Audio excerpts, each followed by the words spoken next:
Hi, everybody.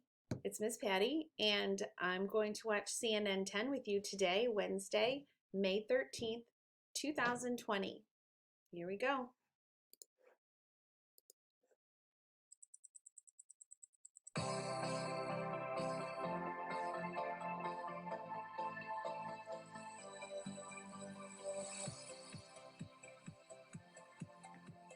From blood cells on patrol to robots on patrol, we're keeping our eyes open today on CNN 10. I'm Carl Azus with your Wednesday edition of our show. By that, so antibody testing, when it works accurately, could supply some of the missing pieces of the coronavirus puzzle.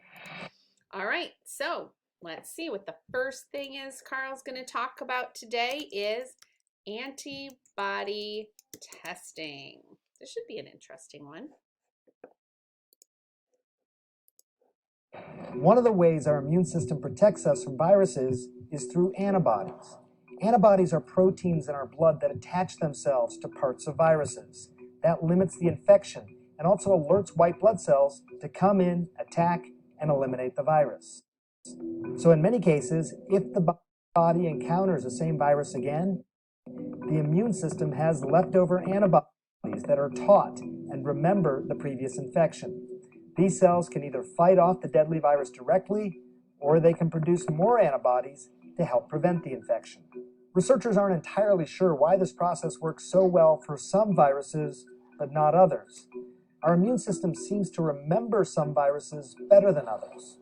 A person is generally protected for life after one encounter with viruses like chickenpox or polio. However, there are some viruses that our immune systems seem to easily forget. Scientists have reported that immunity could be short-lived after encounters with some common seasonal coronaviruses, which can cause the common cold. That could help explain why we can repeatedly get sick with something as simple as a cold, even if we think we've been exposed to cold viruses before. We could be getting exposed to new strains as well. And some viruses, like the flu, can mutate often, which means our old antibodies no longer work against new strains. While most experts do believe that we're probably going to have some protection after being infected with the coronavirus, we're still not sure just how long that protection will be or how strong.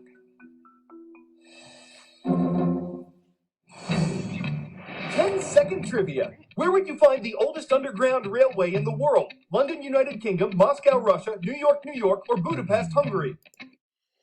All right, where would you find the oldest underground railway in the world? London, UK, Moscow, Russia, New York, or Budapest, Hungary? I don't know. I feel like this is another trick question, but let's say Budapest. What do you think the answer is? Go ahead, shout it out. All right, let's see. A section of the London Underground Oh, dates I was back to gonna say that. 1863, making it the world's oldest underground railway. When it was first built, workers dug large trenches through the streets, reinforced them, put roofs on them, and then rebuilt the street surface on top. Did this impact traffic? Yes, badly. Did it work? Yes. The first year it was opened, the London Underground carried more than 9 million passengers when only a few million people lived in London at the time. Building methods got better, though. As the subway expanded, large shields were developed and pushed through the soil beneath the city streets. And one of these relics can be seen today. All you got to do is look beneath the surface. Most central London Underground stations have some form of disused space. But some have far more than just something. They have whole forgotten pockets of history that really tell a fascinating story.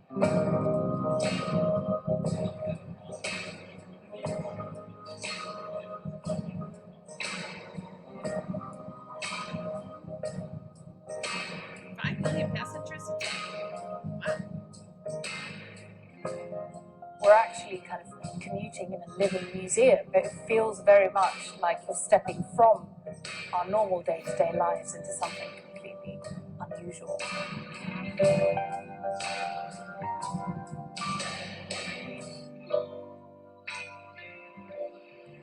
Well, this is the Moorgate station that you might recognize and be very familiar with, but where I'm about to take you now is somewhere that the public has not seen since 1924.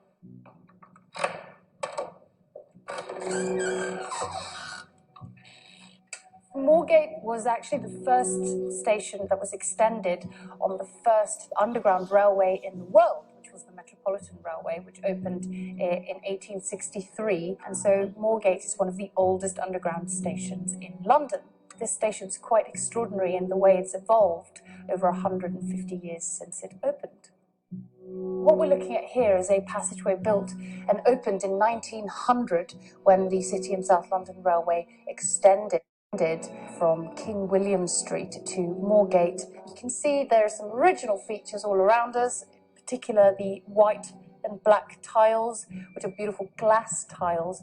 And here we've got some incredible posters that have been left over since 1936. For example, an advert for Lifebuoy soap, which was an incredibly popular soap back in the 30s and 40s and up until the 70s. And it really gives you a sense of kind of stepping back in time. Here again, you can see way out to the lifts, would have said there. But also quite interestingly, right next to it is an old no smoking sign that's sort of slowly been kind of peeled away. This is actually from the Second World War, not from 1924 when these passageways closed. And that's because this whole area was used as a staff accommodation during the height of the Blitz.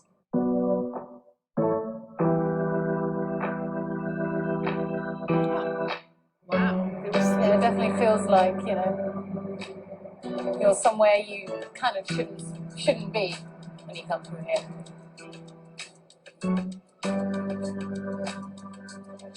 This is the only complete Great Head shield on the entire London Underground network. And this has been here since 1904 and will be here for the foreseeable future. The whole of the London Underground would have been built with basically shields just like these. The line was actually supposed to be extended further south to Lothbury. They started excavating the extension, but they ran out of money, and instead of dismantling the entire thing, they just decided to put concrete into the tunnel and seal it up that way, probably with the hopes that maybe one day they would be able to finish the job, but they never did. The London Underground is such a fundamental part of city life. Everyone equates London with the tube. Quite rare for us in terms of experiences is that you're actually able to go and see and feel and viscerally experience these closed-off spaces. Wow, very cool. The robotic dogs we've seen from Boston Dynamics aren't exactly the cuddly, furry sort you want. Okay, so it looks like he is going to talk about robotic dogs. And you know what? London Underground. All right. So he talked about antibody testing, the London Underground, and now he is about to talk about robotic dogs. Let's see. Pick up and snuggle. Then again, this ain't no therapy dog. Its name is Spot. It's not trained, but it is programmed. Its job is to play a pre-recorded message in a human voice to encourage people to practice social distancing. Spot's cameras can also estimate how many people are hanging around. This is a pilot program at a park in Singapore, and if it's successful, more people at more parks could see more Spots in the days ahead. Just the sight of that would make some people scaredy cats, and those who break the law could see Spot as man's best fiend. But if you're not a cat person, you're not dogged by robots, and you're not afraid of a canine crime fighter who's a little McGruff around the edges, you won't mind walking with Spot as long as the project isn't short-circuited. Puyallup High School is watching today from Puyallup, Washington. It was great to see your comment at our YouTube channel. I'm Carl Azus, and CNN 10 will be bark tomorrow.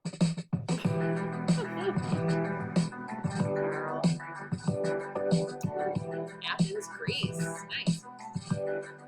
That's beautiful.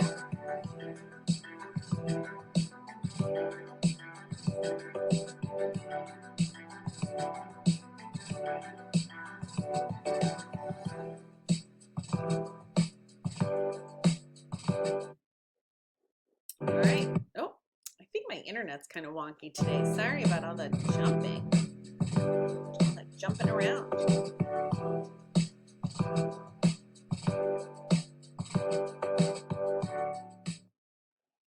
All right, there we go. It's done now. So everybody have a good night or day, and I will see you on Friday. Bye-bye.